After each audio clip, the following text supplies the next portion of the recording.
आज के वीडियो में हम समझेंगे कि संविधान क्या है और जो हमारा संविधान बना है उसका विकास का पीढ़ी कैसे है या उसके चरण कौन कौन से हैं। तो सबसे पहला जो विषय है या सबसे पहला जो बात है हमारा वो बात है कि संविधान यानी कॉन्स्टिट्यूशन। संविधान आखिर क्या है? यदि हम संविधान को तोड़ करके देखें तो मुझे पता चलता है यह लिखा हुआ है सम और विधान, सम जोड़ विधान। यदि कि हम सम का अर्थ समझे तो सम का अर्थ होगा समान या बराबर और विधान का अर्थ है नियम या कहें कानून। तो हम इसे अपनी भाषा में समझने के लिए कह सकते हैं कि एक ऐसा कानून या एक ऐसा नियम जो सभी के लिए समान हो तो उसे हम संविधान कह सकते हैं।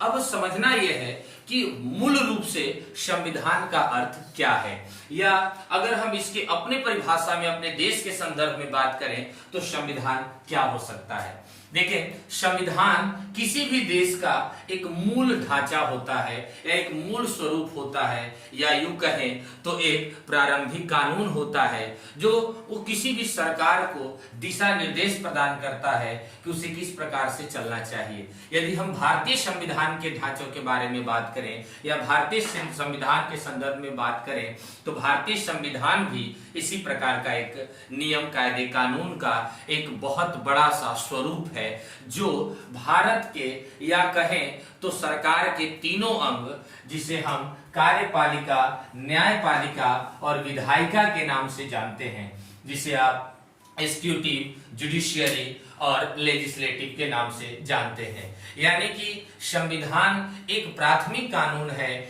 या कहें तो एक सर्वोच्च कानून है जो सरकार के सभी अंगों जिसे आप कार्यपालिका, न्यायपालिका और विधायिका कहते हैं, जुडिशियरी, एग्जीक्यूटिव और लेजिस्लेटिव के रूप में समझते हैं, इस तीनों स्वरूप के सरकार के ये तीनों अंग के स्वरूपों पर इसका एक अधिकार बना रहता है और उसी अधिकार के अंदर में यह संविधान के सारे स्वरूप का हम निष्कर्ष निकालते हैं। किसी भी देश का यदि राजनीतिक ढांचा जानना हो, प्रशासनिक ढांचा जानना हो और जनता को मिलने वाले जो मूल स्वरूप है या जनता को जो अधिकार दिए गए हैं उसका पता हमें संविधान से ही प्राप्त होता है। यानी किसी देश का जैसा संविधान होता है तो हम देख करके उस संविधान के ढांचे को या उस संविधान के स्वरूप को देख करके हम समझ सकते हैं कि वहां की जनता का किस रूप से अधिकार या कौन कौन से उन्हें अधिकार मिले हुए हैं या प्रदान किए हुए हैं। अगर हम थोड़ा संविधान से थोड़े हट की बात करें तो सबसे पहले पूरे विश्व में इंग्लैंड के लोग या हम कहें ब्रिटिश लोगों के मन में संविधान के प्रति भावना जागृत हुई कि उन्हें ऐसा लगने लगा कि हमारे पास भी एक संविधान होना चाहिए। तो इसीलिए यहाँ से प्रश्न बना सकते हैं कि विश्व का प्रथम देश कौन सा है जिसने सबसे पहले संविधान का निर्माण किया, और वो भी मौखिक स्वरूप है उसका, तो वो है इंग्लैंड या कहें तो ब्रिटिश सरकार। यानी ब्रिटिश सरकार या इंग्लैंड जिसे हम कह रहे हैं यह एकमात्र ऐसा देश था जिसने अपना एक संविधान या एक कानून पारित किया और उसके बाद में 1789 ईस्वी में 1789 ईस्वी में अमेरिका ने सबसे पहले अपना लिखित संविधान पारित किया था या लिखित संविधान कहें तो बनाया था। भारतीय संदर्भ में बात करें तो भारतीय संविधान के निर्माता हमारे भीमराव अंबेडकर थे और भारतीय संविधान भी कहीं ना कहीं ब्रिटिश संविधान से ही प्रेरित था। अगर हम इस ब्रिटिश संविधान की ढांचा को समझें, जो ब्रिटिश संविधान भारतीय संविधान में किस प्रकार से लागू हो रही है, तो उस संविधान के स्वरूपों का या उस संविधान के हम विशेष चरणों के बारे में भी समझने की कोशिश करेंगे कि संवैधानिक विकास का चरण क्या हो सकता है। देखें, यदि हम सबसे पहले एक चरण की बात करें जहां हम संवैधानिक विकास की बात का उल्लेख नहीं करेंगे लेकिन उसी के संदर्भ में कुछ बात करें तो वहां आता है 1600 ईस्वी का चार्टर। यह चार्टर क्या था, या अगर हम इसे कहें क्योंकि हम संवैधानिक विकास के चरण को समझ रहे हैं तो उस चरण में सबसे पहले मुझे 1600 ईस्वी का चार्टर समझना होगा। क्या था 1600 ईस्वी का चार्टर? देखिए, उस समय ईस्ट इंडिया कंपनी की स्थापना एलिजाबेथ प्रथम के द्वारा किया गया था। याद रखेंगे एलिजाबेथ प्रथम के द्वारा 1600 ईस्वी में ईस्ट इंडिया नाम की एक कंपनी थी, उसका 1600 ईस्वी के चार्टर अधिनियम के तहत एक कानून पारित किया गया, या एक कह सकते हैं कंपनी की स्थापना की गई एलिजाबेथ प्रथम के द्वारा, और उसको यह अधिकार दिया गया कि वो पूर्वोत्तर देशों में जाए और पूर्वोत्तर देशों में 15 वर्षों तक बिना किसी रोक टोक के वो शासन करे। 15 वर्षों तक जो एलिजाबेथ प्रथम कर सकते हैं, उनके हिसाब से जो जो देश उस समय थे उस पर वो अपना कानून या अपने हिसाब से शासन करेगा। और यह कानून शासन करने के संदर्भ में नहीं थे, बल्कि व्यापार करने के संदर्भ में थे। तो यहाँ 1600 ईस्वी का एक चार्टर आया। संवैधानिक विकास के चरण में इसको आपको समझना बहुत जरूरी होता है कि 1600 ईस्वी का जो चार्टर आया, उस समय मुख्य बात जो उसकी थी वो यही थी कि एलिजाबेथ प्रथम के द्वारा ईस्ट इंडिया नाम की कंपनी की स्थापना की गई, और उस ईस्ट इंडिया कंपनी को यह अधिकार दिया गया कि पूर्वोत्तर देशों में जाएगी और पूर्वोत्तर देशों में 15 वर्षों तक शासन करेगी, या कर सकते हैं व्यापार करेगी। अब उस व्यापार में एक उसका प्रशासनिक ढांचा बनाया गया। उस प्रशासनिक ढांचा में एक गवर्नर दिए गए और उस गवर्नर के 24 अन्य सदस्यों को भी उसमें सम्मिलित किया गया। 24 अन्य सदस्य आए और एक गवर्नर भी आए, और उनका जो काम था कि वो पूर्वोत्तर देशों में जाएंगे, वहां पर शासन करेंगे। तो ये एक शासन अधिनियम था। और धीरे धीरे यह, अगर भारतीय संदर्भ में हम बात कर रहे हैं, तो भारत में ये लगभग बिना किसी रोक टोक के 100 साल तक का जो इनका जो चला, उसके संदर्भ में वो सारी बातों को हमें अलग छोड़ना होगा, क्योंकि हम संवैधानिक ढांचा को समझ रहे हैं। अब हम इस संवैधानिक विकास के चरण को 2 भाग में बांट लेते हैं। 1600 वाली बात तो हम एक तरफ रखते हैं, लेकिन अगर हम भारतीय संविधान के संवैधानिक विकास का बात कर रहे हैं तो 2 बातें करते हैं। एक बात जो हमारा होता है वही ब्रिटिश ईस्ट इंडिया कंपनी जो पारित होकर के हमारे देश में आई थी, उसके संदर्भ में जो जो नियम कायदे कानून बनाए गए, वो 1773 से लेकर के 1853 ईस्वी तक ये कौन से थे? British east India company, British east India company. यानी कि हम कह सकते हैं कि 1773 ईस्वी से 1853 ईस्वी के बीच में जो जो संवैधानिक कानून बन करके भारत में लागू हुए, वो सारे कानून ब्रिटिश ईस्ट इंडिया कंपनी के द्वारा थे।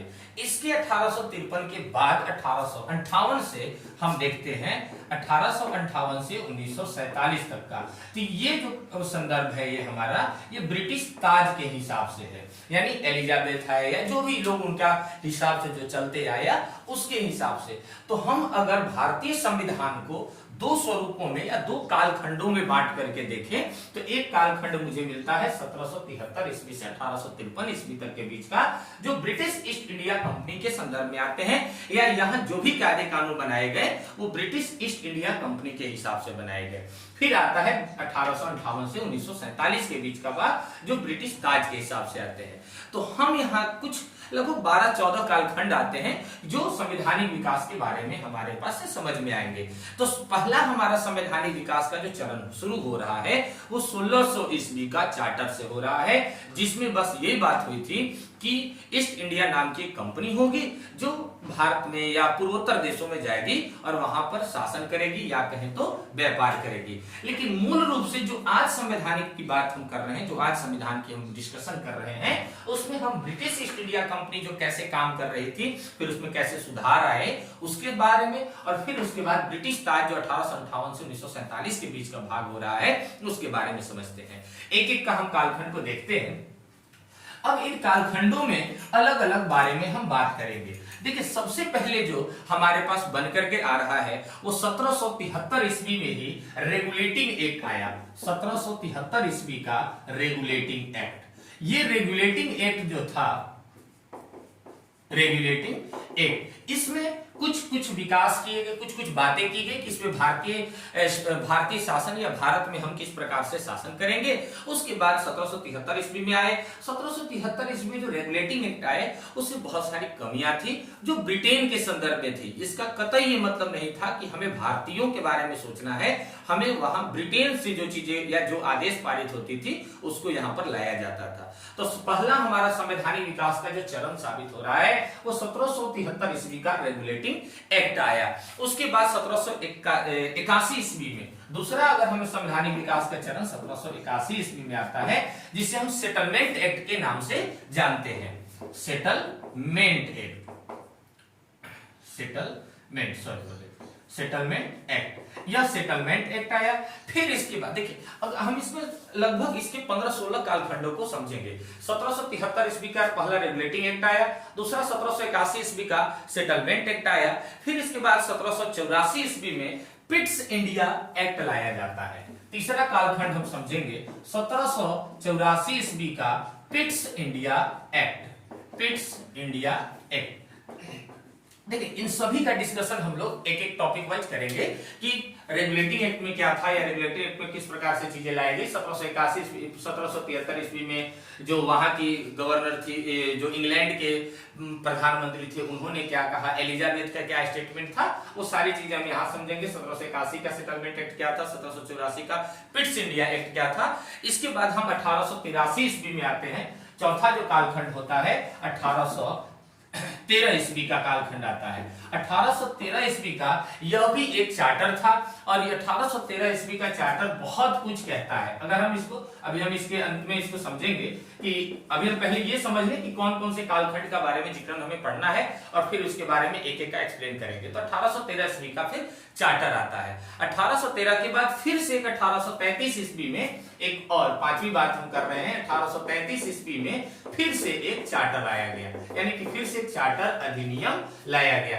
देखिए, ये जितने चार्टर अधिनियम आ रहे हैं, और ये 1773-81 हमने शुरू में ही कहा है कि ब्रिटिश को या ईस्ट इंडिया कंपनी को 15 वर्षों तक शासन का अधिकार दिया गया था या व्यापार का अधिकार दिया गया था। तो जितने जगह से आप चार्टर देख रहे हैं उसमें बस एक महत्वपूर्ण बात है या एक इंपोर्टेंट बात ये है, या कॉमन हम कर सकते हैं, वो ये था कि हर बार जब भी चार्टर आया तो उनमें 10 साल 20 साल वही ईस्ट इंडिया कंपनी को ग्रेस दिया गया कि नहीं 20 साल और आप काम करेंगे, 10 साल और काम करेंगे, ऐसा था। फिर 1833 में फिर से एक कानून आया, और उसके बाद हम देख ही रहे हैं 1858 ईस्वी में। और यह जो 1858 ईस्वी ये महत्वपूर्ण है।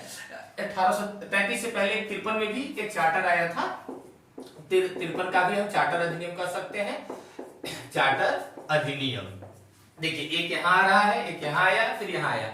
और 1853 अगर हम ये कालखंड को एक तरफ रखें, और यह कालखंड में हम ब्रिटिश ताज की बात नहीं करेंगे। ये सारी बातें जो होंगी वो ईस्ट इंडिया कंपनी के संदर्भ में होंगी। अब हम यहाँ इस 6 खंड को एक तरफ रखते हैं, और इसके कुछ अलग खंड, अगर हम जैसे हमने शुरू में ही कहा था कि संवैधानिक विकास के कालखंडों को यदि हम समझने की कोशिश करें तो संवैधानिक विकास के चरण 2 जगह से दिखते हैं, 1773 से 1853 तक, और दूसरा जो कालखंड दिखता है वो हमें 1858 से 1947 तक। तो हमने इस यहाँ पर अभी देखा 1853 तक का चार्टर अधिनियम। अब यहाँ से 1853 के बाद 1858 में ही भारतीय शासन अधिनियम लाया जाता है। अब यदि आप मूल बात समझिए कि 1858 ईस्वी में भारतीय शासन अधिनियम लाया गया। भारतीय शासन अधिनियम, यह अधिनियम अब कहें तो आपको केवल नाम सुन करके ही समझ में आ गया होगा कि कहीं ना कहीं यह भारत में किस प्रकार से शासन करना है। अभी तक देखिए, अभी तक जो इंग्लैंड की कंपनी थी, जो ईस्ट इंडिया कंपनी थी, उसका एक ही मूल स्वरूप था या एक कहें तो एम था, वो यह था कि हमें भारत में जाना है और भारत में जाकर के सिर्फ व्यापार करना है, क्योंकि भारत व्यापार का एक बहुत बड़ा सा क्षेत्र था। अब भारतीय व्यापार करने के बाद देखिए 1858 से पहले जो 1857 यह जो क्रांति है, यह भारतीय संवैधानिक स्वरूप का सबसे बड़ा क्रांति देखने को मिल सकता है। या कहें तो इंग्लैंड वासियों को, ये ईस्ट इंडिया कंपनी को या ब्रिटेन को यह समझ में आ गया था कि शायद भारत में बदलाव होने वाला है। जैसे ही ये बदलाव की बातें हुई, 1857 की क्रांति के तुरंत बाद ईस्ट इंडिया कंपनी से जो अधिकार थे उसमें बदलाव किए गए, और सीधे 1858 ईस्वी में भारतीय शासन अधिनियम पारित किया जाता है। और इसी पारित के बाद से ही लगातार एक से एक बढ़ के कानून आते हैं। फिर इसके बाद 1861 ईस्वी में एक और कानून पारित किया जाता है। 1858 57 में जो क्रांति हुई थी उसकी आग 58 में भी थी, और 58 में जो थी, ऐसा नहीं है कि वो जो हुआ 1857 क्रांति उसको भुला दिया गया, लेकिन वो क्रांति थी चूंकि आग तो लग चुकी थी, तो धीरे धीरे वो बढ़ रहा था और ब्रिटेन को ऐसा लग रहा था कि यदि ये बढ़ते चला जाएगा तो कहीं ना कहीं हम शासन वैसे नहीं कर पाएंगे जिसका हम स्वरूप सोच के चल रहे हैं। तो ठीक तुरंत उसके बाद 1861 ईस्वी में भारतीय परिषद अधिनियम लागू हुआ या भारतीय परिषद एक्ट लागू किया गया। यह परिषद भी कहीं ना कहीं उसी क्रांति के बारे में सोच रहा था कि जो 1857 में क्रांति हुई वैसी दोबारा कोई क्रांति भारत में न हो, ऐसा ही हम कोई नियम कायदे कानून बना सके। फिर इसके बाद 1861 के बाद 1876 में एक और आता है शाही उपाधि अधिनियम, सॉरी 8 यहां होंगे 9, 1876 की बात हम करेंगे, भारतीय शाही अधिनियम, भारतीय शाही अधिनियम।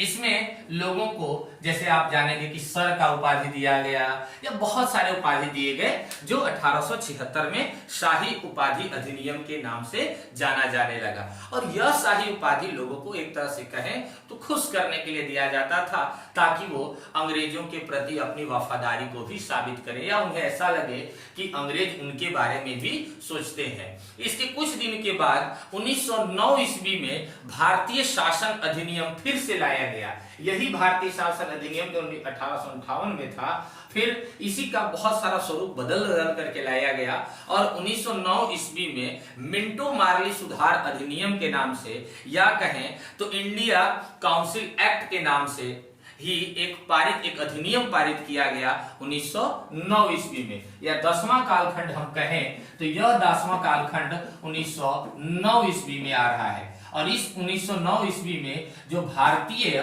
शासन अधिनियम लाया गया, भारतीय शासन अधिनियम, और इस अधिनियम को किसके संदर्भ में या किसके सलाह पर लाया गया तो मिर्लो मांटो सुधार अधिनियम भी इसे कहा गया। मांटे अधिनियम लाया गया और मिर्ले मांटे अधिनियम के तहत यह बताया गया कि भारतीय संवैधानिक स्वरूप में हमें इनका किस प्रकार से और ज्यादा विकास करने की जरूरत होगी। तो मिंटो मार्ली या मिर्लो मांटी भी इसको कहे जा सकते हैं, उस सुधार अधिनियम में आया 1909 के बाद 1919 में मोंटेग्यू चेम्सफोर्ड नाम से 1919 ईस्वी में हम 11वीं कालखंड को लेते हैं 11वां इसका कालखंड हम समझेंगे 1919 ईस्वी का। 1919 ईस्वी में फिर से ऐसा लगने लगा क्योंकि इस समय भारत में गरम दल और नरम दल या कह सकते हैं कि भारतीय राष्ट्रीय कांग्रेस एकदम चरमोत्कर्ष पर हो गई थी और लोगों के अंदर में एक देश आजादी का जो जुनून था वो सिर चढ़कर बोल रहा था। तो उसी को लेकर के 1919 में मोंटेग्यू चेम्सफोर्ड नाम से एक सुधार अधिनियम या कह सकते हैं वो भी भारतीय शासन अधिनियम का ही एक स्वरूप था, उसे लाया जाता है। फिर इसके बाद 1935 का कालखंड आता है। 1935 ये जो भी कालखंड, ऐसा नहीं कि एक साल के बाद गैप था, फिर कुछ सुधार होते थे, लेकिन महत्वपूर्ण कालखंडों को हम लोग समझेंगे। 1935 ईस्वी में भारतीय शासन अधिनियम फिर से लागू होता है और यह अधिनियम बहुत महत्वपूर्ण है भारतीय शासन या भारतीय इतिहास में।